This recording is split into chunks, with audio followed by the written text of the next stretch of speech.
Good morning friends, मैं हूं आमिर और मैं पढ़ा रहा हूं आपको मैथमेटिक्स क्लास 10 के लिए। टॉपिक चल रहा था अर्थमेटिक एंड प्रोग्रेशन। पिछले लेक्चर में मैंने आपको एपी के बेसिक्स बताए थे। बताया था कि किसी एपी को आप कैसे कंस्ट्रक्ट कर सकते हैं, उसका फर्स्ट टर्म, उसका कॉमन डिफरेंस का क्या मतलब होता है, nth टर्म कैसे निकालते हैं, nth टर्म का फॉर्मूला क्या होता है, एपी का रिकॉग्निशन बताया था, किस तरह से गिवन सीरीज़ को आप चेक करेंगे कि वो एपी है या नहीं। ये सारी बातें हमने पिछले वीडियो में डिस्कस की थी। उम्मीद है कि आप लोगों ने ये सारी चीज़ों को देखा होगा, समझा होगा और आप सबकी अच्छे से समझ में आया होगा। अगर आपको कोई डाउट है तो एक बार फिर से आप उस वीडियो को देख लीजिए। वैसे उस लेक्चर में ऐसा कुछ भी नहीं था जिसमें आपको कुछ भी डाउट होना चाहिए। तो इस उम्मीद के साथ कि वो पूरा लेक्चर आपको अच्छे से समझ में आया है, मैं शुरू करता हूँ आज का लेक्चर। आज हम शुरू करने वाले हैं एक्सरसाइज एनसीईआरटी की एक्सरसाइज है 5.1, यानी कि आपकी बुक की पहली एक्सरसाइज। अगर आपके पास बुक नहीं है तो बुक आप अपनी ले लीजिए अपने साथ में, ताकि आपको क्वेश्चंस करने में ज़्यादा दिक्कत ना आए, क्योंकि लंबे लंबे क्वेश्चन शुरुआत में ही हैं ये, और इनको बोर्ड पर लिखना जो है वो बहुत ही टाइम कंज्यूमिंग होता है, टाइम टेकिंग होता है। तो इसलिए मैं बोर्ड पर नहीं लिखूंगा, मैं पढ़कर सुनाऊंगा। बुक आप अपनी साथ में रखिए। क्वेश्चन नंबर 1 में कहा जा रहा है, in which of the following situation does the list of number involve make an arithmetic progression and why. आपको कुछ सिचुएशंस दी हुई हैं, कुछ वर्ड प्रॉब्लम्स नीचे लिखी हुई हैं और बताया जा रहा है, पूछा जा रहा है कि किस सिचुएशन में ये एक अर्थमेटिक प्रोग्रेशन बनाएगा और किन सिचुएशंस में नहीं बनाएगा, चेक करके बताना है। तो जो पहला पॉइंट है उसमें लिखा जा रहा है, फर्स्ट का फर्स्ट कहा जा रहा है, the taxi fare after each kilometre when the fair is 15 for the first kilometre and ₹8 for each additional kilometre. एक टैक्सी का फेयर जो है वो किस तरह से है, फेयर जो है फर्स्ट किलोमीटर के लिए कितना है, 15 रुपीज़ है, और उसके बाद सभी सब्सीक्वेंट किलोमीटर के लिए 8 रुपीज़ पर किलोमीटर के हिसाब से चार्जेस हैं। तो जो टैक्सी फेयर है, क्या ये एपी जो है वो बना रहा है, एपी फॉर्म कर रहा है? तो क्या आपकी क्वेश्चन समझ में आ रहा है? सबसे पहले तो ये समझिए, कह रहे हैं कि टैक्सी फेयर जो है after each kilometre when the fair is 15 rupees 15 for the first kilometre. पहले किलोमीटर के लिए जो फेयर है टैक्सी का वो कितना है, 15, और उसके बाद हर एक किलोमीटर पर जाने के लिए हमको 8 रुपीज़ जो है वो पर किलोमीटर के हिसाब से चार्ज करना पड़ता है। तो हर नेक्स्ट किलोमीटर पर ये जो टैक्सी फेयर बन रहा है एक एक किलोमीटर के बाद, क्या ये अर्थमेटिक प्रोग्रेशन जो है वो फॉर्म करेगा? तो अभी आपको समझ में आ गया है कि अगर आप 1 किलोमीटर जाएंगे तो आपको कितना पे करना पड़ेगा, 15 रुपीज़ पे करने पड़ेंगे, ठीक है, ₹15 पे करने पड़ेंगे फॉर फर्स्ट किलोमीटर, है ना। लेकिन अगर आप 2 किलोमीटर गए तो फर्स्ट किलोमीटर के लिए आपको क्या पे करना पड़ेगा, 15, और प्लस सेकंड किलोमीटर के लिए आपको क्या पे करना पड़ेगा, 8।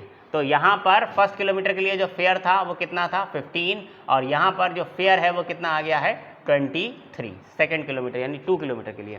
अगर मैं थर्ड किलोमीटर आपसे ये कहूँ कि आप 3 किलोमीटर जा रहे हैं, तो जो थर्ड वाला के लिए फेयर आएगा, फर्स्ट किलोमीटर के लिए क्या है, 15, और प्लस नेक्स्ट आगे के जो 2 किलोमीटर हैं उनके लिए आपको क्या पे करना पड़ेगा, 2 इंटू 8 यानी कि 16। तो 15 और 16 ये कितना हो जाएगा, दिस इज 31।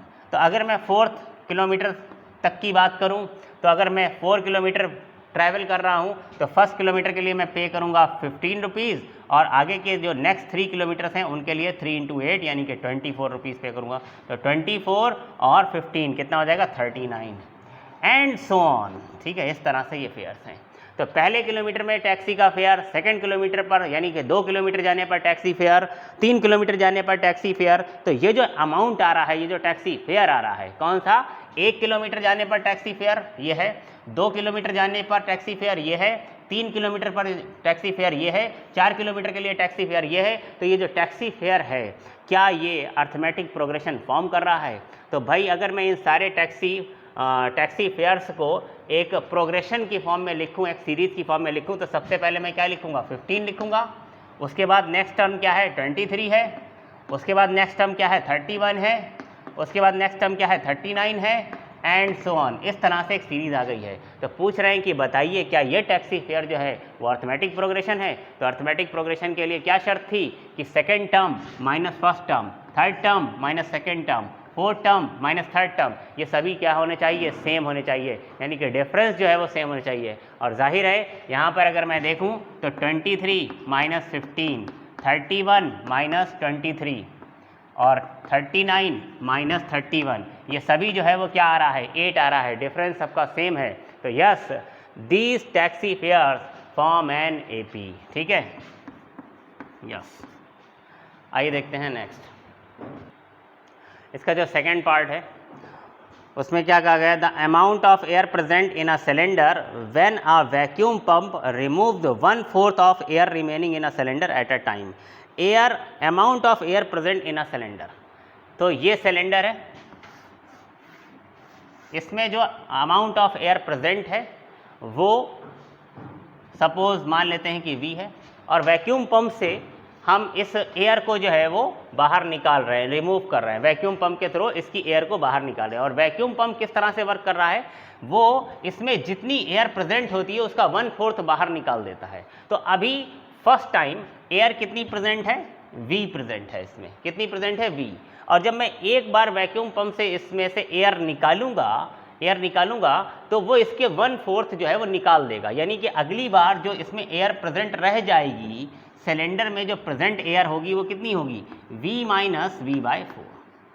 ठीक है, अब जब नेक्स्ट टाइम मैं फिर से, देखिए वैक्यूम पंप क्या करता है, अब ये ध्यान रखिए, उन्होंने ये नहीं कहा कि जितनी एयर मौजूद है V इसका 1/4 निकालता है, जितनी प्रेजेंट में मौजूद होगी, है ना। जब यहाँ पर V था तो वैक्यूम पंप एक बार में कितनी निकाल देगा, V/4 निकाल देगा। जब V/4 निकाल देगा तो यहाँ पर सिलेंडर में अब एयर रह कितनी जाएगी, V माइनस V/4, यही तो रह जाएगी। पहले V थी, अब एक बार मैंने निकाल दिया तो V माइनस V/4। अब V माइनस V/4 का मतलब क्या हो गया, मैं इसको इस तरीके से लिख लेता हूँ, एयर प्रेजेंट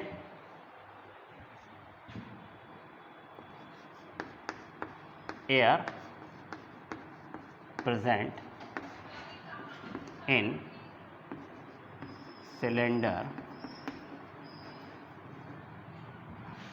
फर्स्ट टाइम में कितनी थी, V थी। सेकेंड टाइम में यानी कि जब वैक्यूम पंप के थ्रू एक बार इसमें से निकाली जाएगी एयर, तो कितनी रह जाएगी, V में से इसका 1/4 निकल जाएगा। तो जब 1/4 निकल जाएगा तो 3/4 रह जाएगा, 3V/4। तो अब एयर जो है वो कितनी प्रेजेंट है, 3V/4 प्रेजेंट है।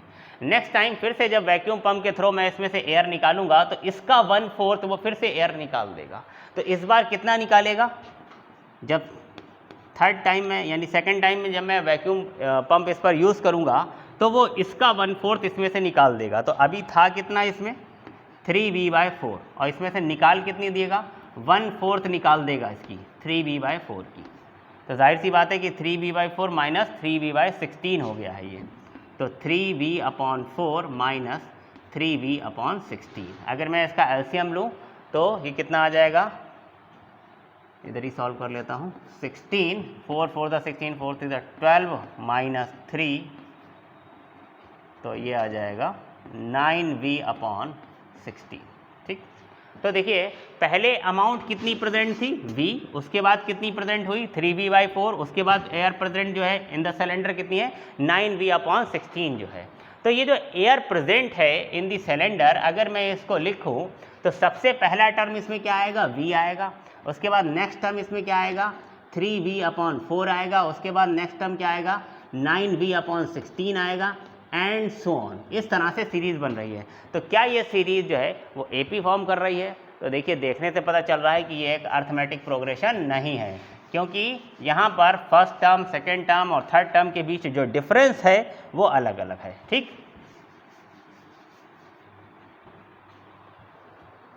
माइनस करके देख लेते हैं, 3V/4, यानी कि अगर मैं यहाँ से second term minus first term करूँ और फिर third term minus second term करूँ तो ये सेम आ रहा है क्या, चलिए चेक करते हैं। तो सेकेंड टर्म क्या है, 3V/4 minus V।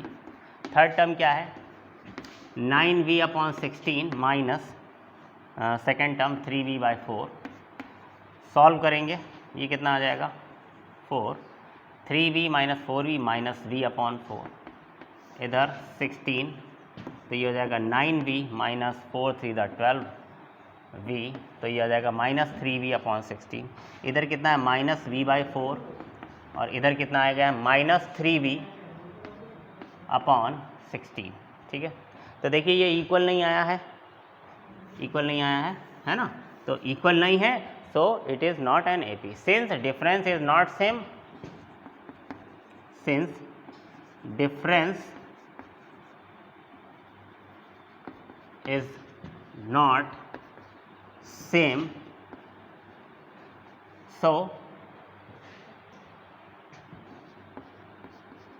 this is not an AP. ठीक है भाई, आइए देखते हैं next. The cost of digging a well after every meter of digging, when it costs rupees 150 for the first meter and rises by 50 rupees each subsequent meter. The cost of digging a well, एक कुआं खोदने की जो cost है every metre of digging, हर metre digging पर आपको बतानी है. When it cost rupees 150 for first metre, एक मीटर खोदने का जो पहला मीटर खोदा जाएगा, पहली जो एक मीटर गहराई खोदी जाएगी उसकी कॉस्ट जो है वो 150 रुपये है. और उसके बाद and rises by ₹50 for each subsequent metre, और उसके बाद हर एक मीटर के लिए हमें 50 रुपीज़ चार्ज देना होता है. तो अगर मैं डिगिंग कॉस्ट निकालूंगा, digging cost of the well है ना, digging cost of the well,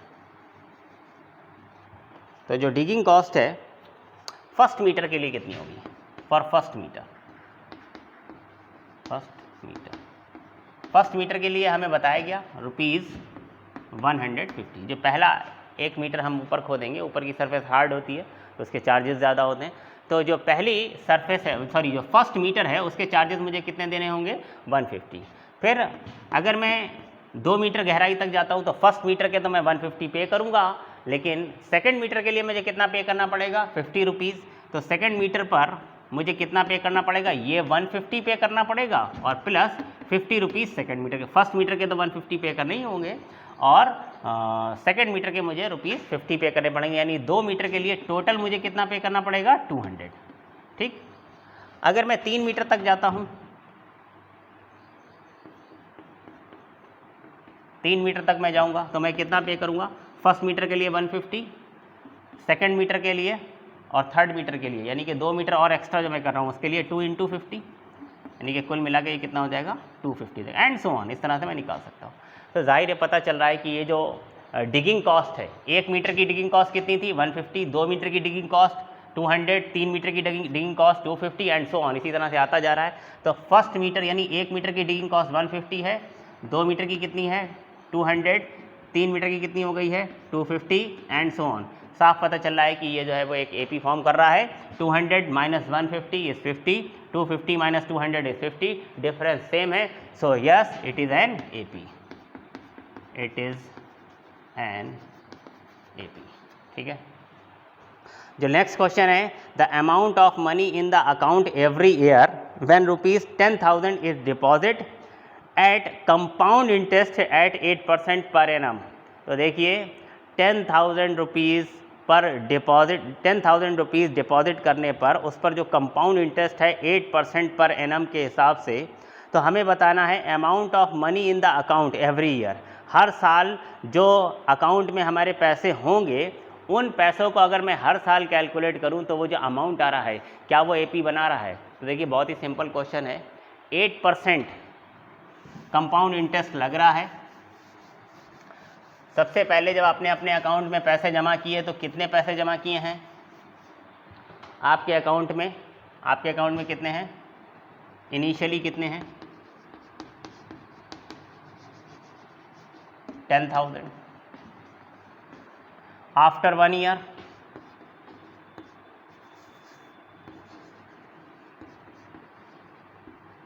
कितना होगा, ये 10,000 तो आपके अकाउंट में है ही और प्लस 8% आपको इस पर इंटरेस्ट मिला होगा.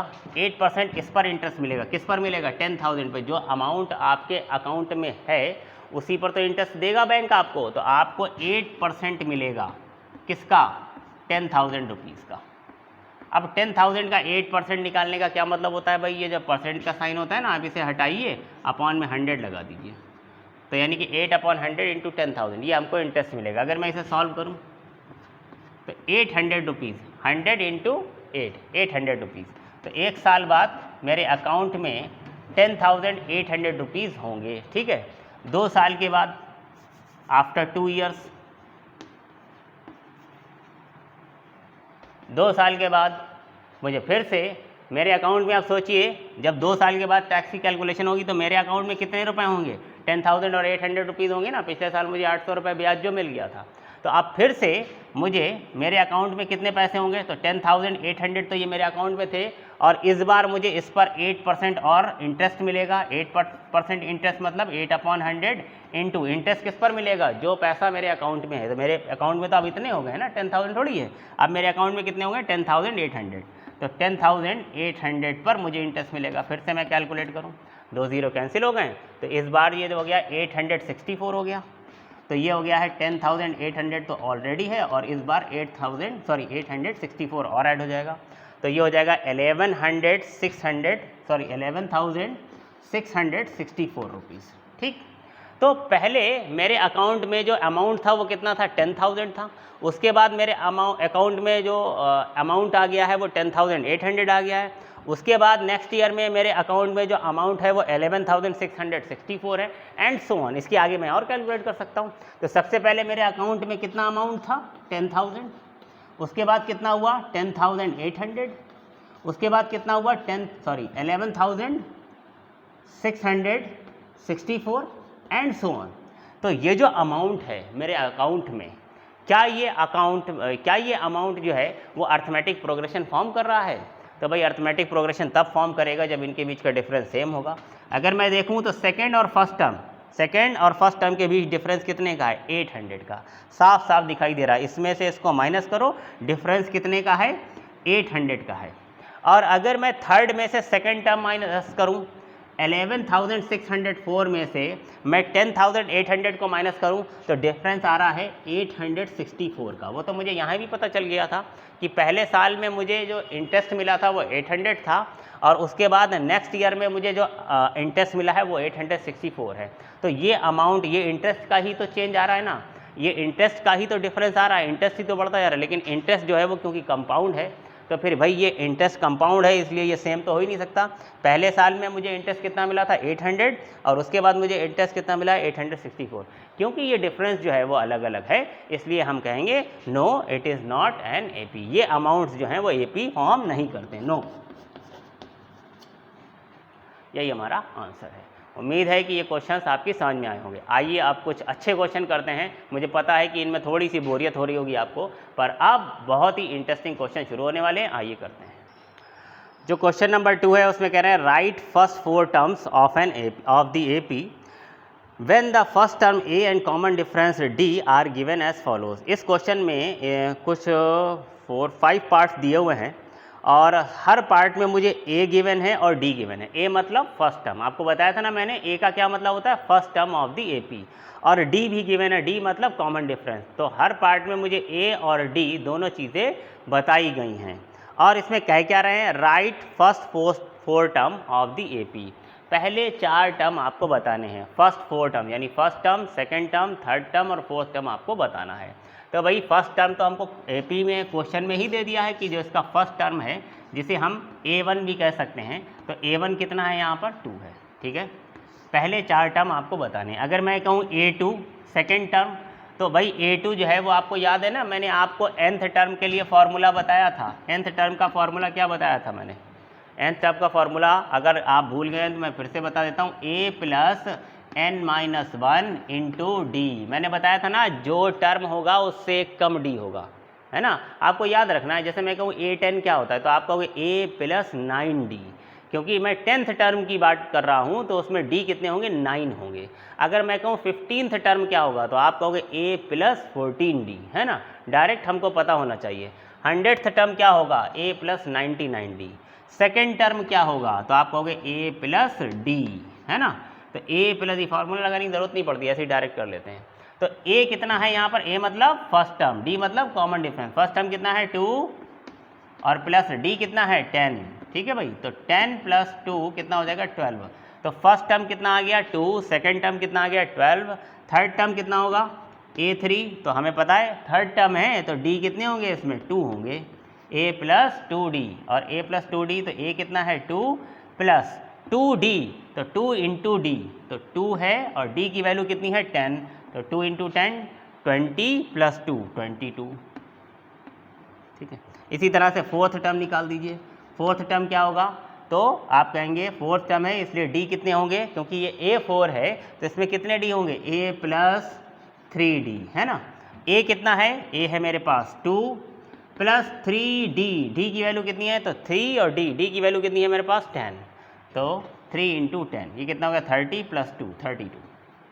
तो मुझसे फर्स्ट 4 टर्म्स कहे गए थे, तो फर्स्ट 4 टर्म क्या आ गए हैं 2 12 22 एंड 32। आप अगर चाहें तो आप इसको ऐसे लिख सकते हैं, फर्स्ट टर्म क्या है 2, सेकेंड टर्म क्या है 12, थर्ड टर्म क्या है 22, फोर्थ टर्म क्या है 32 22 32 12, हाँ सो ये हमारी AP है। तो हमने यहाँ पर फर्स्ट 4 टर्म्स लिख दिए हैं। अगर हम देखें तो इसके सारे पार्ट बहुत इजी हैं, तो मैं एक इसका लास्ट पार्ट जो है फिफ्थ पार्ट वो और कर देता हूँ, बाकी के जो सेकंड थर्ड फोर्थ हैं वो तो आप खुद भी कर सकते हैं, बहुत ही ज़्यादा इजी हैं ये क्वेश्चन, तो इसलिए मैं सारे तो नहीं करूँगा इसमें। तो जो इसका जो फिफ्थ पार्ट है, फिफ्थ पार्ट उसमें मुझे A बताया गया है -1.25, है ना, यानी कि फर्स्ट टर्म, और जो D बताया जा रहा है वो कितना है -0.25। बस थोड़ा सा कैलकुलेटिव है क्योंकि पॉइंट्स वगैरह ले लिए गए हैं इसमें, लेकिन फिर भी अब हम 10th में हैं तो कम से कम एटलीस्ट इतनी कैलकुलेशन तो हमें आनी चाहिए। तो भाई फर्स्ट टर्म क्या होता है, फर्स्ट टर्म यानी A1, और A1 को ही हम क्या कहते हैं, A भी कहते हैं, तो फर्स्ट टर्म को A1 या A कुछ भी लिख सकते हैं आप। तो फर्स्ट टर्म तो मुझे दिया ही हुआ है -1.25, इसे निकालने की ज़रूरत नहीं है। A2 यानी कि सेकेंड टर्म, तो ये सेकेंड टर्म है तो इसमें D कितने होंगे, एक ही D होगा, A प्लस D, तो A कितना है भाई -1.25 प्लस D कितना है, तो D की वैल्यू है -0.25, ये D हो गया। ऐड करिए भाई, ऐड कर सकते हैं ना, अगर किसी को कोई दिक्कत है तो देख सकता है। 1.25 में -0.25 मुझे ऐड करना है भाई, पॉइंट के नीचे पॉइंट रख करके ऐड किया जाता है। तो 5 5 10 कैरी 1 5 और ये 1, तो ये कितना आ गया -1.50। तो A2 जो है वो कितना आ गया है -1.50, ये मेरे पास A2 आ गया है, A1 आ गया है, A2 आ गया है। A3 निकालिए, A3 अगर देखें तो A3 का मतलब क्या होता है, A प्लस 2D, भाई थर्ड टर्म है तो कितने D होंगे 2D होंगे, A प्लस 2D। A कितना है -1.25 और प्लस 2D, तो प्लस 2, D की वैल्यू कितनी है, D की वैल्यू है -0.25, सिंप्लीफाई करिए, -1.25 और 2 से इसकी मल्टीप्लाई कर देंगे तो ये हो जाएगा 0.50, इसमें ऐड करेंगे तो ये आ जाएगा माइनस का 1.75, ठीक है। ये मेरे पास क्या आ गया, थर्ड टर्म आ गया। फोर्थ टर्म निकाल दीजिए इसका, A4, तो A4 कितना आ जाएगा, A4 होगा A प्लस 3D, इसमें A की वैल्यू कितनी है -1.25 और प्लस 3D, तो 3 इंटू D की वैल्यू कितनी है -0.25, इसको सिंप्लीफाई करिए।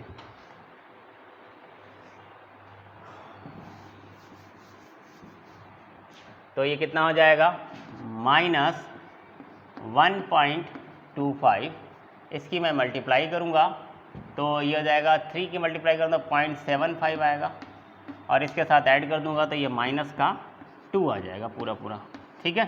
तो मेरे पास फोर्थ टर्म आ गया है, A4 आ गया है कितना -2। तो फर्स्ट 4 टर्म मुझे बताने थे, तो फर्स्ट टर्म कितना है -1.25, सेकेंड टर्म कितना है -1.5, थर्ड टर्म कितना है -1.75 और फोर्थ टर्म कितना है -2, ठीक है। तो भाई ये पांचों पार्ट बहुत छोटे छोटे थे, अगर आपको कोई और दिक्कत आए तो आप मुझे बता सकते हैं, मैं वही बता सकता हूँ। फिलहाल मैं क्वेश्चन नंबर 3 शुरू करता हूँ, ठीक है। For the following AP right the first term and common difference. भाई ये भी बहुत ही सिंपल क्वेश्चन है। क्वेश्चन नंबर 3 में हमें कुछ AP दी गई हैं और कहा जा रहा है कि right the first term and common difference. First term और कॉमन डिफरेंस बताना है। तो भाई फर्स्ट टर्म और कॉमन डिफरेंस बताने में क्या दिक्कत है? अगर AP लिखी हुई है सामने तो फर्स्ट टर्म तो दिख ही जाता है, जो सबसे पहले लिखा है वही फर्स्ट टर्म है। और कॉमन डिफरेंस के लिए हम क्या करते हैं? कॉमन डिफरेंस के लिए हमें किसी भी एक टर्म में से उससे पिछला वाला टर्म माइनस कर देना है। तो हम बात कर रहे हैं क्वेश्चन नंबर 3 की। जो पहला ही इसमें पार्ट दिया हुआ है उसमें हमको एक सीरीज़ दी है 3 1 3 1 -1 और -3। इसके बाद जो सेकंड पार्ट है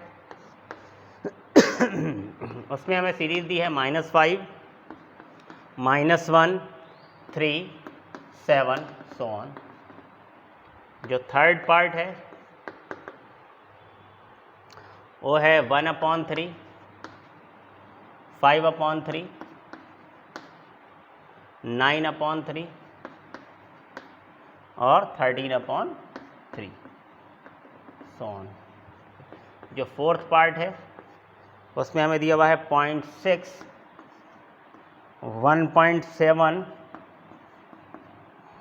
2.8 और 3.9। ये कुछ सीरीज़ हमको दी हुई हैं और कह रहे हैं कि right the first term and common difference. First term और कॉमन डिफरेंस, भाई फर्स्ट टर्म तो देखने में कोई दिक्कत होनी नहीं चाहिए। फर्स्ट टर्म कहाँ है? जो पहले है सबसे पहले वही फर्स्ट टर्म है, तो दैट इज़ 3, ठीक है। और कॉमन डिफरेंस कैसे पता चलता है? तो सेकेंड टर्म में से फर्स्ट टर्म को माइनस कर दीजिए आप। Second term minus first term, जो कॉमन डिफरेंस होता है वो क्या होता है? Second term minus first term, है ना।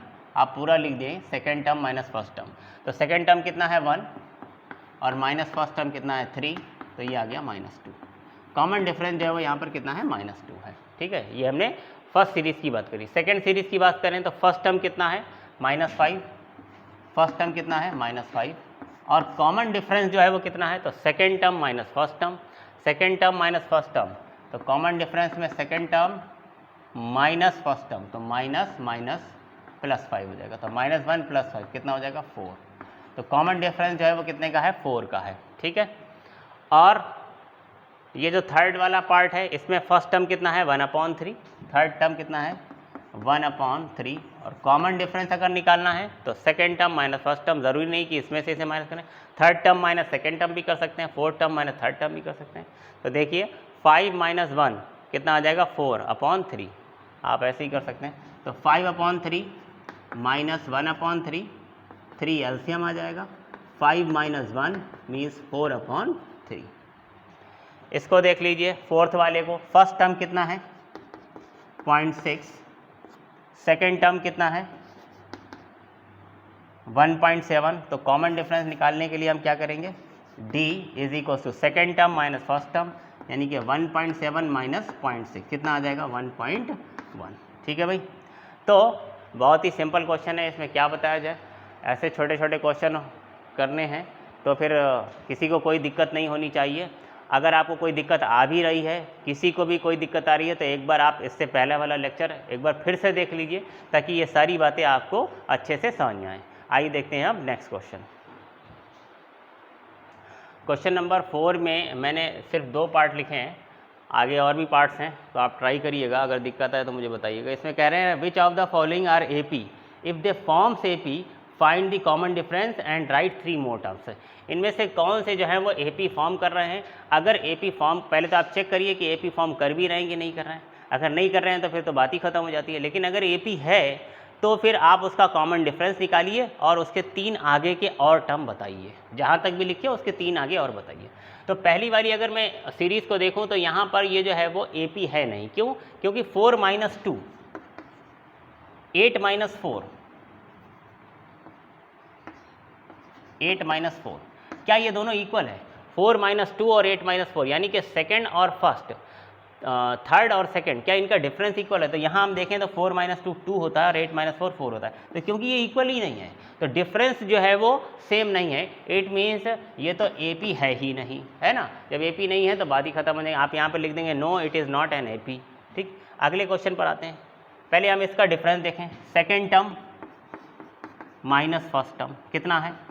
तो ये है सेकेंड टर्म है -3.2 माइनस फर्स्ट टर्म कितना है -1.2, तो माइनस और माइनस प्लस हो जाएगा, 1.2 इसमें सब्ट्रैक्ट हो जाएगा और ये आ जाएगा मेरे पास कितना 2 आ जाएगा, -2 आ जाएगा, -2। ठीक है, अगर मैं third term minus second term करूँ, third term minus second term करूँ तो वो कितना आएगा -5.2 माइनस 3.2, तो अगेन माइनस माइनस प्लस हो जाएगा, 5.2 प्लस 3.2 फिर से कितना आ जाएगा -2 आ जाएगा। अगर मैं third term fourth term minus third term करूँ तो वो आएगा -7.2 माइनस 5.2 सॉरी आगे प्लस हो जाएगा, तो ये भी माइनस और माइनस प्लस हो जाएगा, -7.2 प्लस 5.2, तो यहाँ पर भी क्या आ जाएगा 2 आ जाएगा। तो यहाँ पर इस सीरीज़ में हम देख रहे हैं कि यहाँ पर डिफरेंस जो है वो सेम है, डिफरेंस सेम है, तो yes it is an AP, yes it is an AP. और कह रहे हैं अगर एपी है तो फिर इसका कॉमन डिफरेंस बताओ, तो कॉमन डिफरेंस अभी तो हमने निकाला है, ये सब क्या होता है, ये जो आप डिफरेंस निकालते हो यही तो कॉमन है, यही तो कॉमन डिफरेंस है। तो यहाँ पर इस क्वेश्चन में जो कॉमन डिफरेंस यानी कि जो डी है वो कितना है, डी है -2, डी कितना है -2, और अगर डी -2 है तो क्या मैं इसके आगे के 3 टर्म्स और लिख सकता हूँ, यस इसी में से आप 2 को और सब्ट्रैक्ट कर दीजिए, माइनस का 7.2 है, 2 सब्ट्रैक्ट करेंगे तो -9.2 आएगा, 2 और सब्ट्रैक्ट करेंगे तो -11.2 आएगा, 2 और सब्ट्रैक्ट करेंगे तो माइनस का 13.2 आएगा, एंड सो ऑन।